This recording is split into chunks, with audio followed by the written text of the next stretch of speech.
नमस्कार, मेरा नाम है डॉक्टर पुरु धवन और आज इस वीडियो में हम बात करने वाले हैं कि गर्मी के मौसम में क्या-क्या बदलाव एक पैरालिसिस पेशेंट को अपनी डाइट में, अपनी एक्सरसाइज में करनी चाहिए जिससे उसको मैक्सिमम बेनिफिट मिले। और बहुत सारे डाउट होते हैं ठंडे पानी को लेके कि बर्फ़ वाला पानी पीना है, फ्रिज वाला पानी पीना है या नहीं पीना, तो उनके बारे में भी हम बात करेंगे। तो शुरुआत करते हैं सबसे पहले कि गर्मी के मौसम में क्या बदलाव हमें देखने को मिलता है किसी भी इंसान के अंदर, पैरालिसिस पेशेंट में नहीं, किसी भी इंसान के अंदर। जब गर्मी का मौसम शुरू होता है, गर्मी बढ़नी शुरू होती है, तो सबसे बड़ी दिक्कत हमें देखने को मिलती है कि हम सबकी जो खाने की जो काबिलियत है वो कम होनी शुरू हो जाती है। हमें पानी ज़्यादा अच्छा लगने लगता है, हमें फ्रूट ज़्यादा अच्छे लगते हैं, हमें स्मूदी ज़्यादा अच्छी लगती हैं। बट अगर खाना गरम-गरम हमारे सामने आ जाए तो कहीं न कहीं हमारी भूख थोड़ी कम होनी शुरू हो जाती है कि नहीं, मेरे से इतना गरम खाना नहीं खाया जाएगा। तो वहाँ पर क्या होता है, डाइट का इनटेक हमारा कम होना शुरू होता है और रिज़ल्ट क्या होता है, पेशेंट की बॉडी में वीकनेस आनी शुरू हो जाती है।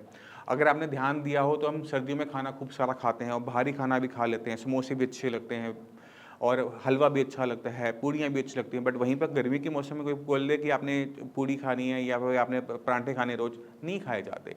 तो हम क्या करते हैं, डाइट में कुछ इस तरह से बदलाव करते हैं कि आपका एनर्जी का अपटेक अच्छा रहे और आपकी बॉडी में किसी भी टाइप की वीकनेस गर्मी के मौसम में ना आए। क्योंकि सर्दी में हमेशा हमारा वज़न 3-4 किलो वज़न बढ़ जाता है और गर्मी में वो घटना शुरू होता है।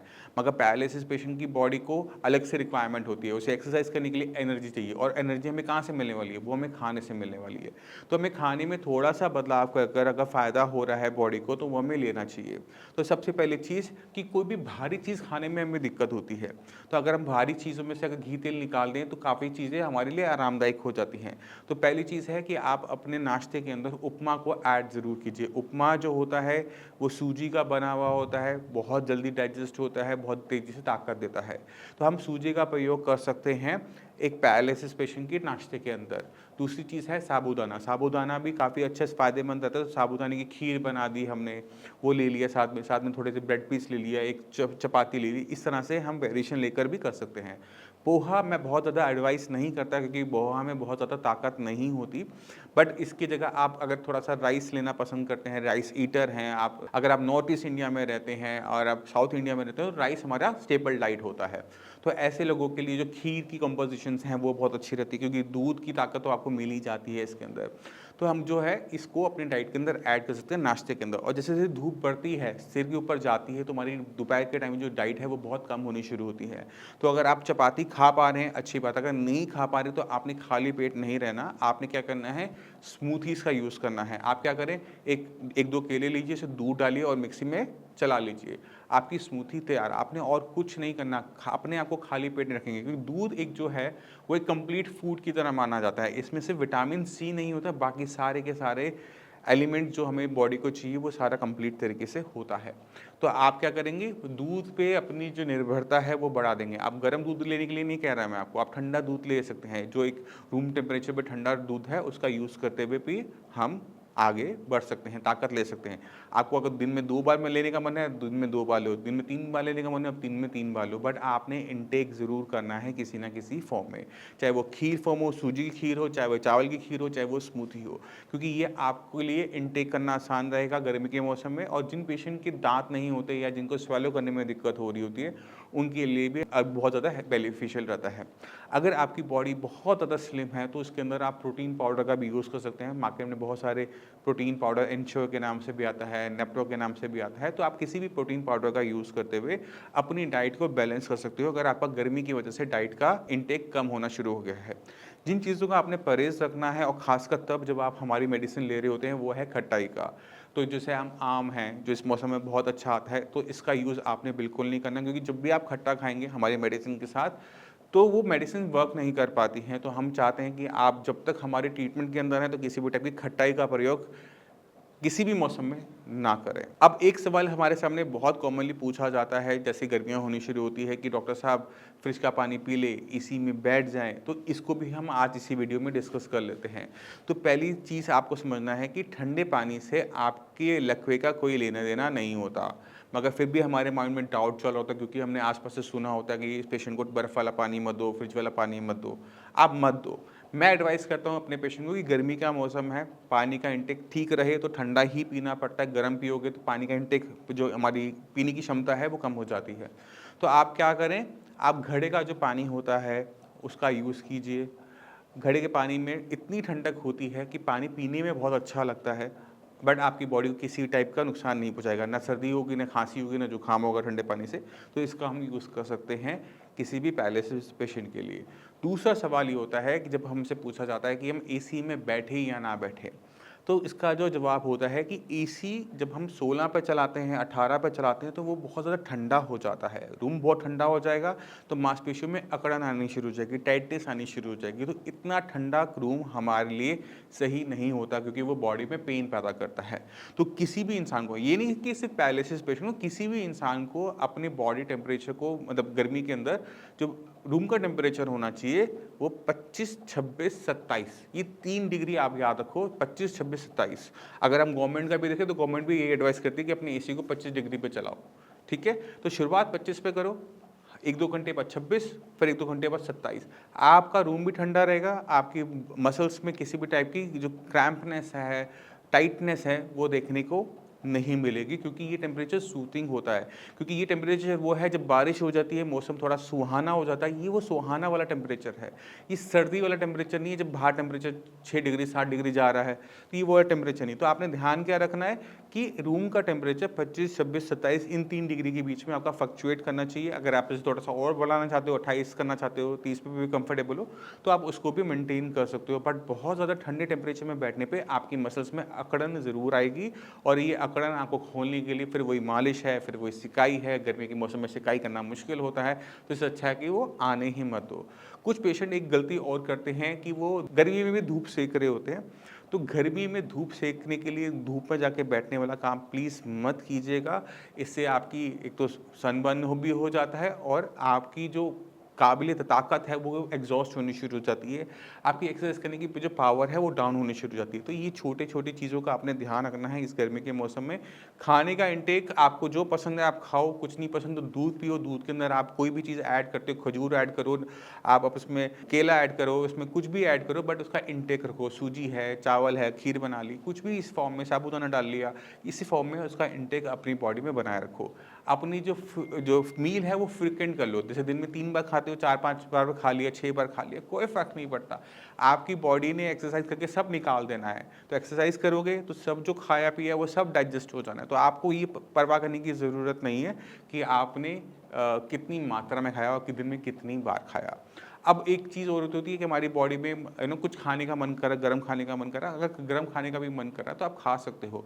जो शाम का टाइम और रात का टाइम होता है, नाइट की जो मील होती है, उसमें आप अपनी मर्ज़ी से कुछ भी खाओ। आप अपने फ़िश खानी है फ़िश खाओ, आपने एग्स खाने एग्स खाओ, आपको चिकन खाना है तो चिकन खाओ, क्योंकि हमारे यहाँ पर सारी चीज़ें दी जाती हैं। आपने ध्यान क्या रखना है कि उसमें घी तेल की मात्रा ना हो, नमक कम हो, जो मैं हमेशा बोलता हूँ, उन चीज़ों का आप ध्यान रखेंगे। ग्रिल्ड फॉर्म में खा लिया, सूप फॉर्म में ले लिया, क्योंकि ये हमारी बॉडी को रिवाइव करने में हेल्पफुल रहेगा। क्योंकि जब हम सोते हैं तो हमारी बॉडी में क्या होता है, हमारी बॉडी जब रेस्ट पर होती है तो बॉडी में रिपेयर वर्क बहुत फास्ट हो रहा होता है, और रिपेयर वर्क होने के लिए बॉडी में सही अमाउंट में एनर्जी, प्रोटीन होना ज़रूरी है। तो इस चीज़ का ध्यान रखेंगे कि जब मौसम थोड़ा ठंडा हो जाता है रात के टाइम, उस टाइम में अपनी डाइट को थोड़ा सा इंक्रीज़ कर देंगे, थोड़ा अच्छा और सॉलिड खाना खाएंगे, जिससे बॉडी में ताकत बनी रहे।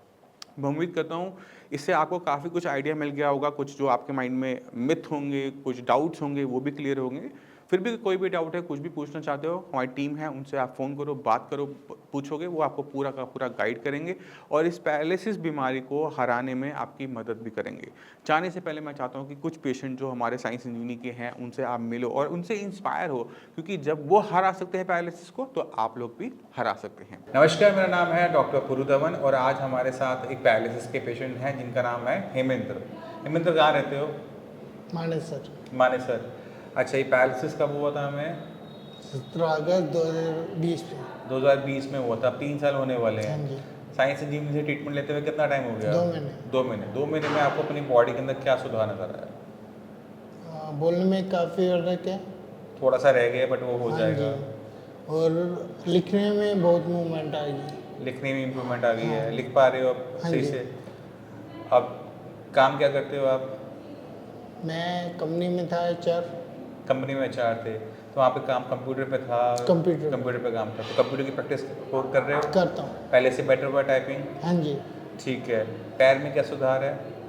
पैर में वॉक होती है, लेकिन रन नहीं होता। वॉकिंग शुरू हो गई है। हाँ जी। और 2 महीने पहले क्या कंडीशन थी? 2 महीने पहले किसी का सहारा लेके चलता था मैं। 2 महीने पहले सहारा लेना पड़ता था, अब बिल्कुल सहारा नहीं लेना नहीं। पड़ता है, अपने आप चल लेते हो आराम से। हाथ हाथ में कोई वीकनेस तो हाथों पर करो, सबको दिखाओ, हाथ वीकनेस बंद करो, एक बार चल के दिखाओ। तो बाकी जो पेशेंट हैं पैरालिसिस के, जो जूझ रहे हैं आपकी तरह, उनको क्या एडवाइस करोगे? मेन यही है, हक दवाई लो, यहाँ से इम्प्रूवमेंट होगा। हेमेंद्र जी ने 2022 में सितंबर में भी कांटेक्ट किया था, मगर ये यहाँ पर आकर मिल के चले गए, मेडिसिन लेके नहीं गए थे। इनके माइंड में बहुत सारे डाउट रह गए होंगे उस टाइम में शायद, है ना। बट अब जब 2 महीने बाद 2 महीने का ट्रीटमेंट आपने अब शुरू किया 2023 में, हाँ फरवरी जी। एंड मार्च में, जी। अब पता लगा मेडिसिन में कितना दम है, इतना भटकने के बाद, काफ़ी दम है ना। ठीक है, तो जितने भी पैरालिसिस के पेशेंट हैं उनको समझने की ज़रूरत है कि ब्रेन के अंदर जब क्लॉट आता है या नस फटती है तो ब्रेन का एक हिस्सा मर जाता है। अक्सर डॉक्टर्स बोलते हैं कि ये ठीक नहीं होगा, और वो बात सही भी है कि हम मरे को ज़िंदा नहीं कर सकते, बट जो हिस्सा मरा है उसका काम हमें बाकी हिस्सों को डिवाइड करना होता है। अब 2 महीने में अगर पेशेंट दोबारा से अपने सारे चलने लायक, बोलने लायक, लिखने लायक हो गया तो ये खुद में एक अच्छा इम्प्रूवमेंट होती है। तो हमें इन इम्प्रूवमेंट्स को, छोटी छोटी इम्प्रूवमेंट्स को किसी भी कीमत में नहीं छोड़ना चाहिए। जहाँ तक आज की डेट में हम बात करें तो हेमेंद्र जी अगले 1-2 महीने में काम पे दोबारा जाने लायक हो जाएंगे, और वही हमारा काम है, उसी, है ना। मेन क्या था, 2 महीने पहले किसी की सहारे की ज़रूरत है।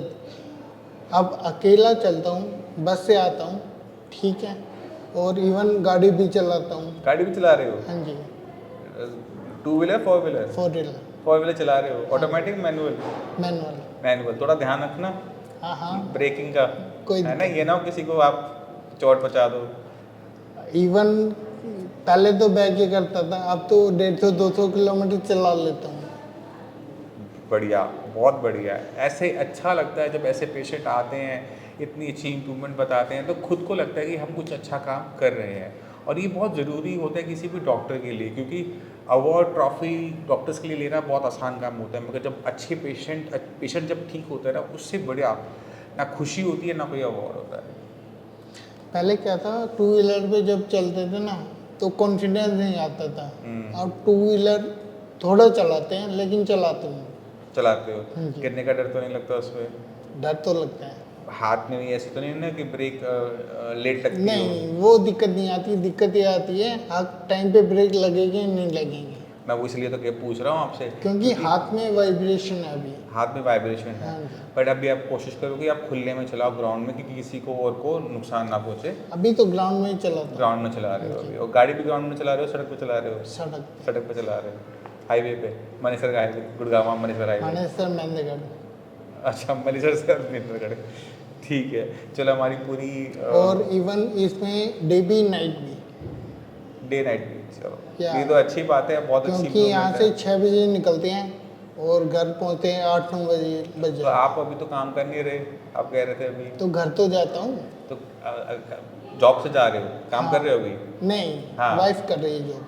तो उनको लाना ले जाने वाला काम कर रहे हो? हाँ, यही क्यों बच गया। चलो अच्छा ना, टाइम मिल गया, जी। ठीक है। बट हाँ, ख़त्म होने वाला है, थोड़ी सी अपनी मेहनत करो, आप जितना हो सके रनिंग। अभी आपने थोड़े से लेदर शूज़ पहने हुए हैं, स्पोर्ट्स शूज़ डालो, और पार्क में, रोड पे, कहीं पर भी अपने रनिंग वाले पार्ट को टाइम दो। गाड़ी जब चलाओगे, 1.5 घंटा 2 घंटा गाड़ी चलाते हो, उसमें आपकी एक्सरसाइज बंद हो जाती है। हमें वो टाइम लगाना है अपने आप पर, ठीक है। तो अपना जो टाइम है उसको सही से यूटिलाइज करते हुए रनिंग पे, कि थोड़ा सा अभी हल्का सा झटका लगता है जब आप चलते हो, वो ख़त्म हो जाना चाहिए। मेन दिक्कत आती है कॉन्फिडेंस की। वो बैलेंस जब ढंग से बनेगा वो हो जाएगा। वो जो हल्का सा जो आपको लगता है ना चलते समय कि यू नो पैर इधर लेफ्ट राइट जा रहा है, मैं उसी चीज़ की बात में बात कर रहा इवन हूँ। कल ये भी कहता, जैसे रोड क्रॉस करना होता है ना, हम्म, तो वो भी कहता वो मैं। तो हो जाएगी, वो तो आराम से हो जाएगी। कैसे हो जाएगा? वो तो आप रनिंग रोड में नहीं होगा। रनिंग नहीं हो पाएगी। तो रनिंग में किया था मैंने। रनिंग में किया था, हाँ जी। जैसे शेर पीछे पड़ जाए तो जिसको भागना ना आता वो भागना शुरू कर देता है, हाँ। कल आपने वो वाला काम कर हाँ दिया। मत करना, ऐसे दौड़ लेना, ठीक है। ठीक है ना। ऐसे क्या होता है, एक्सीडेंट में सामने वाले गाड़ी वाले को नहीं पता ना कि आपको दिक्कत है, वो तो अपनी स्पीड से आ रहा है, उसको लगेगा कि आप भागोगे। लेकिन आपके हाथ तो अब काम करते हैं। उसको रुकने के लिए बोलोगे रुक जाएगा वो। इतना इतना डॉक्टर कभी भी नहीं बोलेगा कि अपने लाइफ को रिस्क हाँ में डालो। डॉक्टर नहीं बोलेगा, ऐसी बात है। आप बात को समझो, आप जो कर रहे हो अच्छी इम्प्रूवमेंट है, थोड़ा सा वेट कर लो, फिर सब कुछ करना ही करना है।